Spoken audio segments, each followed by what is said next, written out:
Hello, my name is Sam Wong. I run a research laboratory in neuroscience, and I teach students about that subject at Princeton University, my school.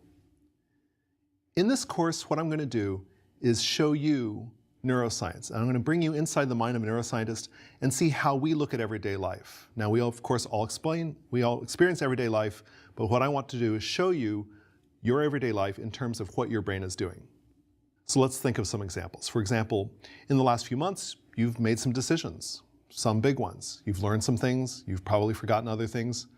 Maybe you've fallen in love or fallen for an illusion, seen a shadow that looks a little bit different once you look at it more closely. Or like me, maybe you've traveled through some time zones or tried to get a 2-year-old to like vegetables. Now, as a working neuroscientist, I often think about such everyday experiences at 2 levels. One, of course, is just normal experience, trying to get the 2-year-old to eat the vegetables. But also, I think about such experiences in relation to how the brain works as a biological organ. In this course, here's what we're going to do. We're going to examine the brain activity and the brain mechanisms underlying all sorts of everyday phenomena. And what we'll do is try to understand why the brain does tricky things, some things that perhaps are not very intuitive, not very computer-like, for instance, all in the interest of keeping us alive. Now, the workings of the mind have been interesting to people for a long time. For millennia, people have been thinking about the workings of their own minds. And it's been possible to think about the workings of the mind in various ways. Now, way back when people did not have biological mechanisms, did not have experimental methods, people thought about the mind from a philosophical standpoint.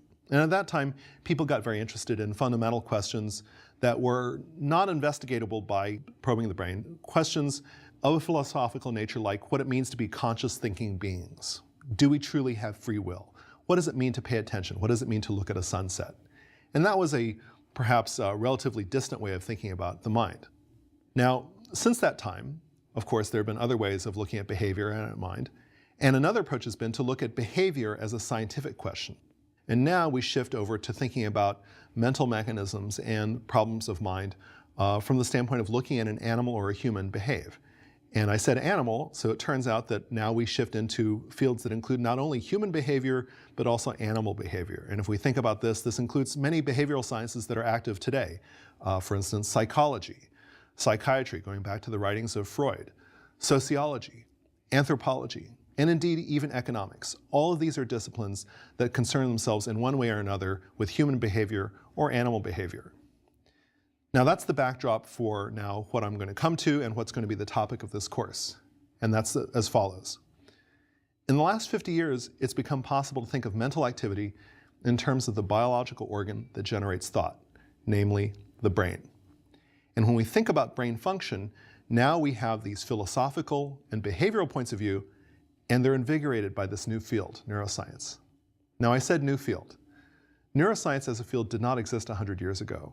At the time, perhaps there was neurology, there was biology, certainly other fields like chemistry and physics existed.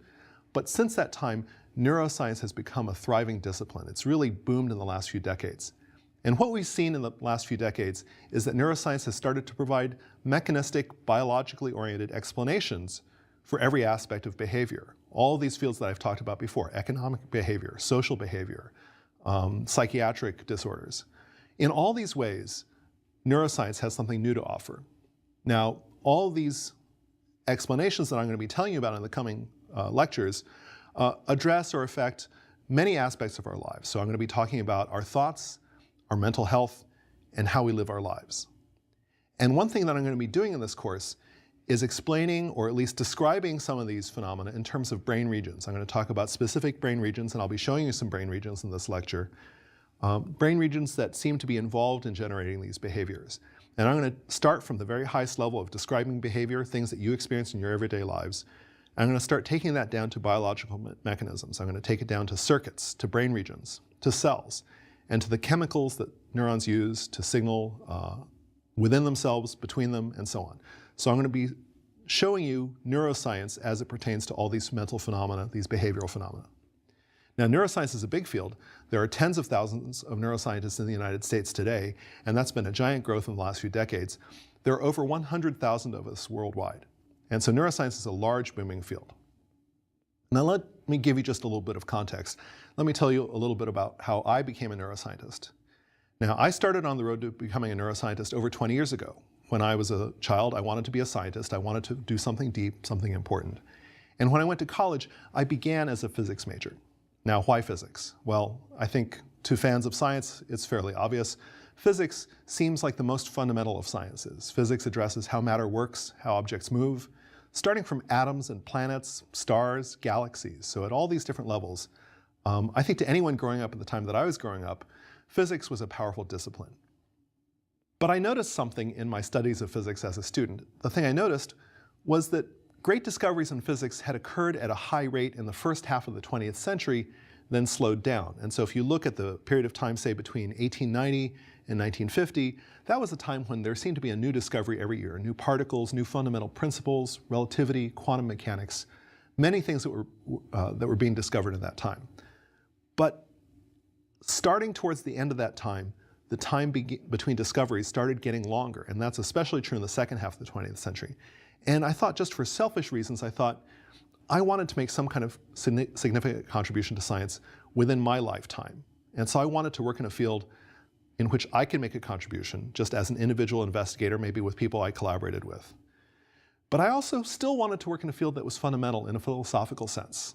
So if we think back on reasons to care about physics, reasons I cared about physics, one can come up with philosophical reasons for working on some fields as being more fundamental in the way that they ask questions. So I'll give you a few examples. One example that I was attracted to was fundamental physics, what the universe is made of, what the nature of particles, matter, energy are, that kind of thing.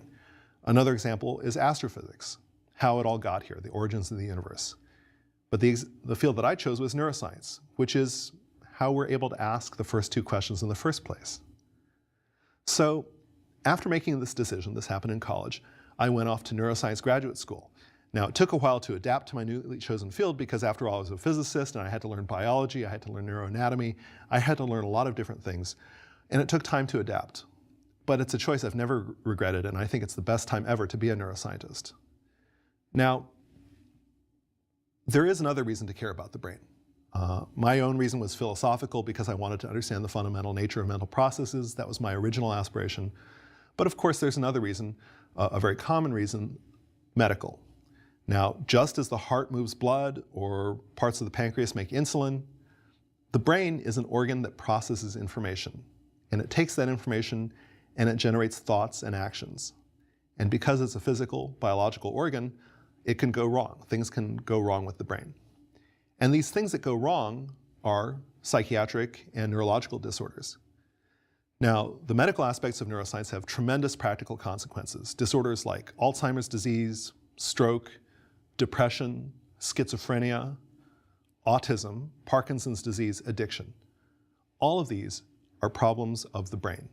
And these are disorders that justify the expenditure of billions of dollars spent per year on neuroscience research in the United States, Europe, Japan, and an increasing number of countries around the world. And when I look at my fellow neuroscientists, I can see the same two broad reasons behind their entry into neuroscience. Roughly speaking, many of them I can see as going into the field because of either philosophical reasons or medical reasons, sometimes both. Now, one thing that's very exciting about this duality, this philosophical and medical justification, is that I get to work on an exciting and thriving discipline, one that speaks to me and speaks to many neuroscientists in a fundamental way, and it's also useful. And so it's something that matters to people's everyday lives, of their lives, and of course their loved ones. Now, in this course, here's what I'm going to be doing. I will be talking about medical disorders, but I'm also going to be focusing on this other path toward the brain, this path of thinking about our everyday existence. And fundamentally, much of this course is about everyday life. Now, neuroscience is often taught in terms of disease, but I propose to you that this is not the only way to look at brain function. We use our brains in our every action, whether we're aware of it or not. Understanding the mechanisms of brain function can illuminate our daily lives and what it means to be an individual person. Now, brains are responsible for our every experience at every level. We can think of brain functions as including so-called lower functions like breathing, walking, sleeping, and also in terms of higher functions, so-called higher functions, making decisions, loving, learning. And in this spirit, I'm going to be talking about both levels of function, low levels of function, high levels of function, always in terms of everyday life. Now, what I'd like to do is give you at first a brief tour of the brain and just show you what the brain looks like And I want to show you some of the parts that we're going to be talking about in the course of this series of lectures. Now, when we look at a brain, we see this 3-pound mass. This is a 3-pound mass that is obviously inside our skull. And it looks like the single structure, but it turns out that it's composed of many, many regions. And what I'd like to do now is take you through a little tour of the individual components of the brain. Now, if we just look at the outside of the intact brain, what we can start seeing is big regions of the brain, this external part of the brain. Most of what we can see here is the neocortex. The neocortex, also called the cerebral cortex, occupies about 3/4 of the brain. And this 3/4 of the brain is something that's distinctive about our brains. We have a larger neocortex proportionally as a fraction of brain than any other species, and it's this large component of the brain. It's this distinctive feature. So one aspect of brain organization, brain function, is that sensory information is mapped onto this exterior brain surface. And we can look on the surface of the neocortex, and one of the first things that people discovered when they started mapping out the neocortex was functions having to do with sensory function. So if we look here, we can see, for instance, up here, we can see the somatosensory cortex. This is a part of the cortex that's important for somatic sensation, touch. We also have the auditory cortex, which receives sound information, and the visual cortex. Now, the visual cortex is a big part of the cortex. Something like 40% of the brains of the neocortex seems to be dedicated in one way or another to visual functions.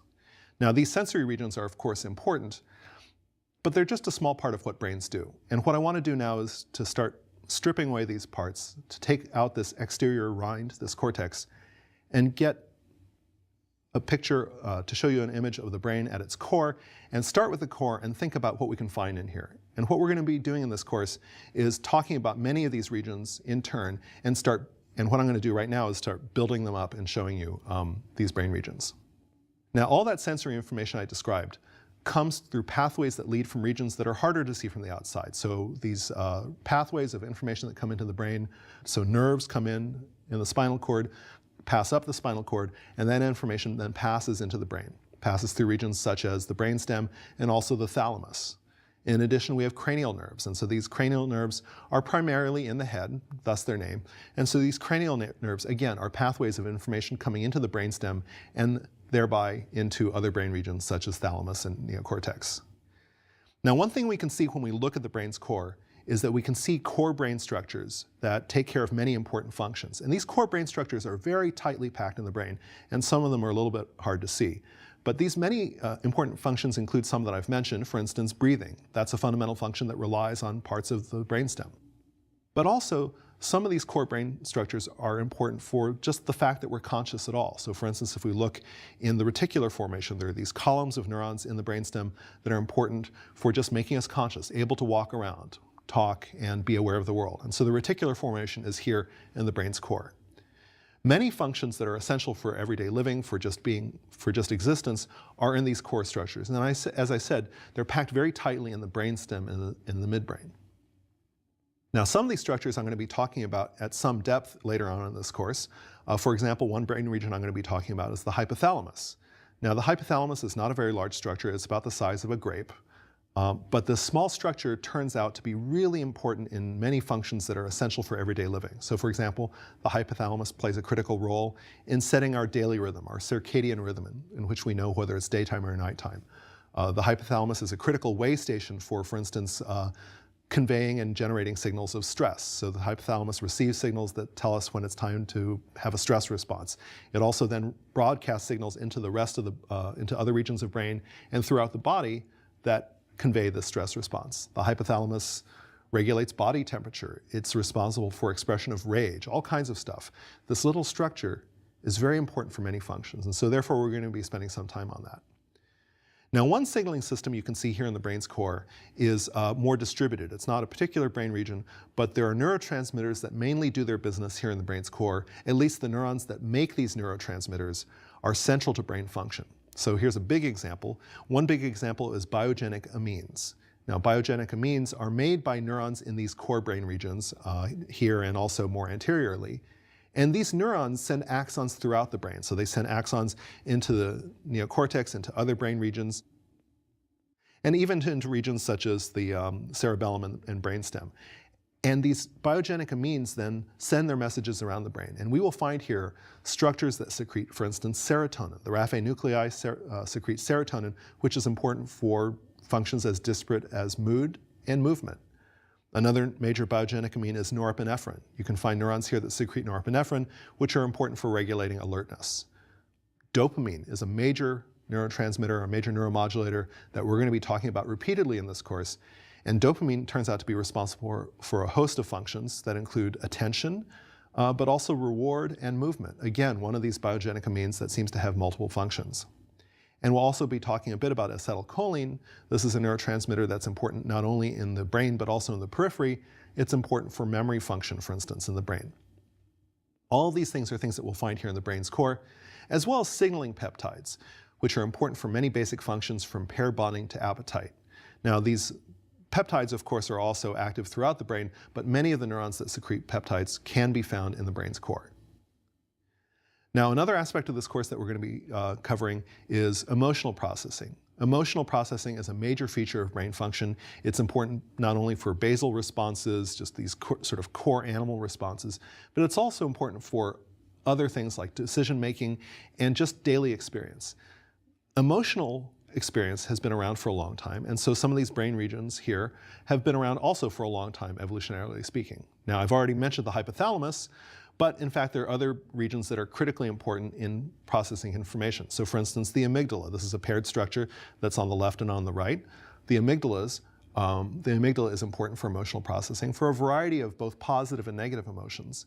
And the amygdala in turn communicates with many other brain regions. For instance, the insula, the anterior cingulate, and the orbitofrontal cortex. These are all parts of the neocortex. And so as you can see, we're starting to build up towards the neocortex, towards these structures that spend their time talking to these core structures. Now, one structure is going to come up repeatedly, and it's here and back. It's the cerebellum. So if we turn around the brain, we can look at the cerebellum. It's this very wrinkled structure. Now, the cerebellum is going to come up repeatedly. The cerebellum is a structure that seems to occupy about 1/7 of the brain in all mammals. It's about that fraction in every mammal. So it's something that's relatively fixed across evolution. And the cerebellum is important for sensory processing and for movement. So for instance, you can't make smooth movements without your cerebellum. You can't learn new movements, new graceful things like a tennis stroke or a dance step. But the cerebellum is also important in higher cognitive functions. And it's even been shown to be different in size and in structure in autism. And so the cerebellum seems to play a fairly important role in a wide variety of functions. And so we're going to be talking about this region a bit. Now, a big part of how we look at our own identity, how we think of ourselves, is memory. We think about memories of childhood, memories of our life's experiences. And one thing that we're going to be talking about in this course is memory. Now, it's important to remember that memory is not one, but many systems. But one aspect of memory that people often think of when they think about their life stories, events that have happened to them, is declarative memory. And declarative memory depends on a pair of structures that are kind of curled on either side. And so these two structures are called the hippocampus. And so you have, again, two structures, left and right hippocampus. And the formation of new declarative memories of facts, events, and places depends on the hippocampus and also adjoining regions, the hippocampus and also the medial temporal cortex. And so these are structures that we're going to be spending some time on. Okay, now we come to what I would say more uniquely human functions, things that we think of as some of our more advanced functions. And when we think about these things, we start coming to, again, back to the cortex. And if we look here, we can see some advanced functions represented in this part of the brain. The prefrontal cortex is this large part of the brain in front that has many roles that we think of as uniquely human, including participation in decision making, what's called executive functions, so the direction of attention, the switching between tasks, working memory, the ability to remember information for 10 or 20 seconds at a time. And even willpower, our self-control, depends on the prefrontal cortex. So this part of the brain in front, the prefrontal cortex, receives a lot of inputs from other brain regions and sends signals to many other brain regions. And so we're going to be spending a fair amount of time on the prefrontal cortex. It's a region that's important to neuroscientists, also to psychologists. Now, towards the end of the course, we'll even talk about unusual phenomena such as out-of-body experiences, visions, paranormal phenomena. And these are things that you would normally think of as not being within the reach of a science, such as neuroscience, but in fact, we're going to be talking about brain regions that seem to be important for generating paranormal experiences. And these regions it turns out, are not far from the sensory regions. So if we look at the visual, auditory, and somatosensory regions, we can see regions that turn out to be important in paranormal phenomena, and they include the parietal and temporal lobes. And so I talked about the temporal lobes for memory formation. The temporal lobes are also important for these other experiences, including religious experience. And so in this way, what we're going to be doing in this course is we'll be considering all these brain regions in turn, and by the end, what I hope that we'll end up with is a sense of what the whole brain is up to by considering all of these parts together. So that's what we're going to be doing with this 3-pound object, the brain. All right. Now, I've said that we're going to be talking about these different brain regions. Now, I've said that we're going to be considering these various functions in terms of the brain structures. I've just given you a little tour of these brain structures. But what I want to also do in this lecture is give you a few examples of questions that have been illuminated and advanced by a neuroscientific perspective. Some of these things that I've already mentioned. And what I want to do is give you a little sense of what the questions looked like before the advent of neuroscience, and then give an approximate overview of what they look like to a neuroscientist, what they look like to us now, with the advantage of having the accomplishments of the last few decades. So here's one question. I'll give you 3 questions. So one question is a question related to my original reasons for getting into neuroscience, and it's the perception of red.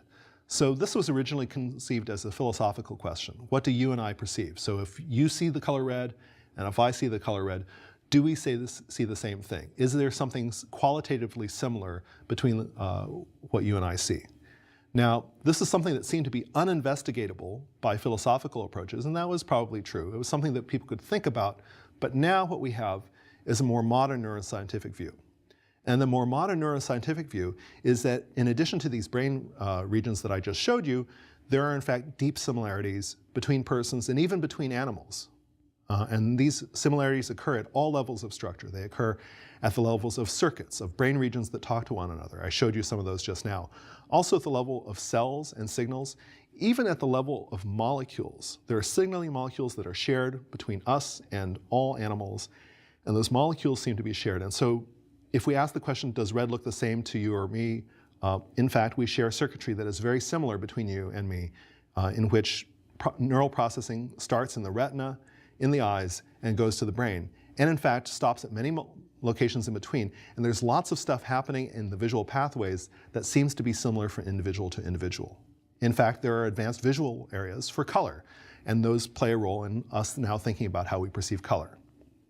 And furthermore, there are developmental steps that set up all these things throughout development that are, again, the same in nearly all of us. This is a deep principle of how brains are put together.